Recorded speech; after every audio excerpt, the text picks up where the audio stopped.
Hello my friends, मैं आपका अपना legal adviser advocate Lakhan Singh.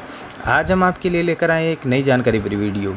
इसमें हम बात करेंगे कोर्ट की डिक्री के बारे में। क्या होती है कोर्ट की डिक्री? सिविल कोर्ट द्वारा दी गई डिक्री को लेकर काफ़ी कन्फ्यूजन की स्थिति होती है। बहुत से लोगों को यह नहीं पता होता है कि डिक्री क्या होती है।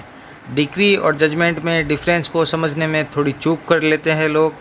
जजमेंट, डिक्री और ऑर्डर तीनों ही शब्द सिविल मामले से संबंधित है। इन तीनों शब्दों का उपयोग सिविल कोर्ट द्वारा किया जाता है। सिविल मामला पक्षकारों को समूह चलाना होता है।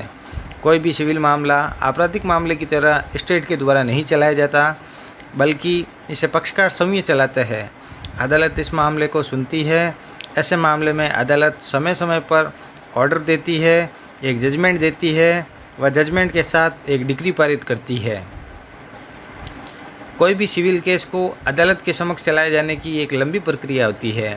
वाद पत्र के जरिए वादी अदालत में अपनी बात रखता है।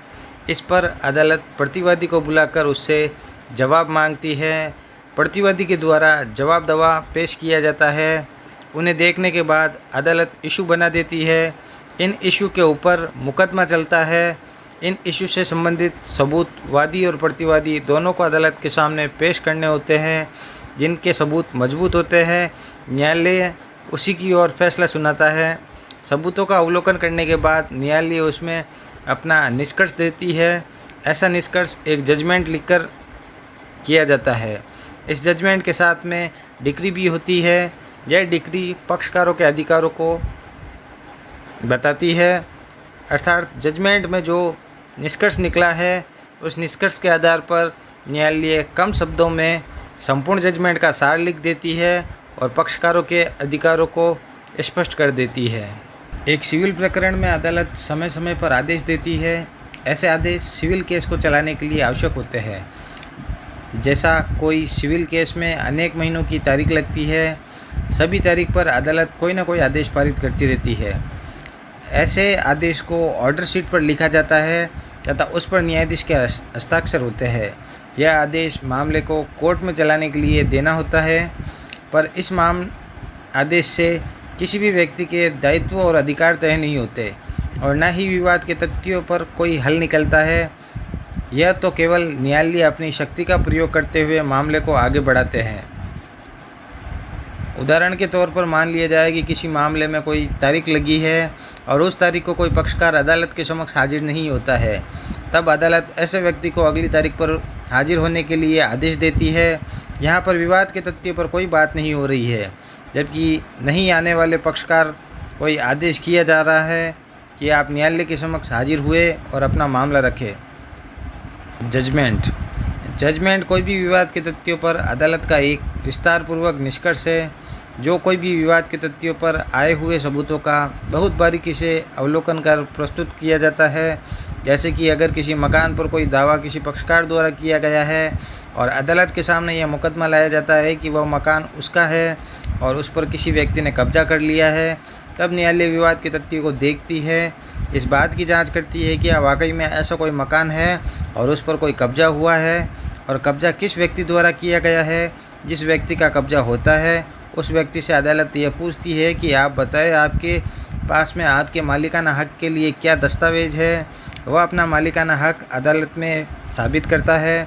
जो भी दस्तावेज आते हैं उनका बहुत बारीकी से अवलोकन किया जाता है। उस अवलोकन के बाद जजमेंट लिखा जाता है।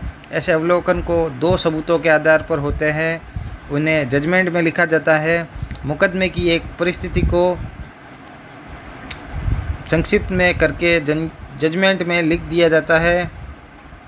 जो भी बयान पक्षकारों ने दिए हैं उनके बयानों को जजमेंट में लिखा जाता है। फिर भी जजमेंट किसी भी पक्षकार के अधिकारों को तय नहीं करता और न ही किन्हीं पक्षकारों की ड्यूटी बताता है। सिविल प्रक्रिया संहिता की धारा 2 में डिक्री को परिभाषित किया गया है, जहां डिक्री को न्यायालय की एक औपचारिक अभिव्यक्ति बताया गया है। यदि सरल शब्दों में कहे तो डिक्री जजमेंट में अंत में लिखी जाने वाली न्यायालय की अभिव्यक्ति है, जो विवाद के तथ्यों पर निकले हुए निष्कर्ष से पक्षकारों के अधिकार और दायित्व के संबंध में स्पष्ट उल्लेख कर देती है। डिग्री का लाभ यह होता है कि पक्षकारों को समस्त निर्णय पढ़ने की आवश्यकता नहीं होती अपितु डिक्री पढ़कर ही निर्णय के आधार को समझा जा सकता है। डिक्री में न्यायालय कम शब्दों में अपनी बात को रख देती है और इसी के साथ पक्षकारों के अधिकार और दायित्व को स्पष्ट कर देती है। डिक्री को एक अधिक कानूनी बल प्राप्त होता है।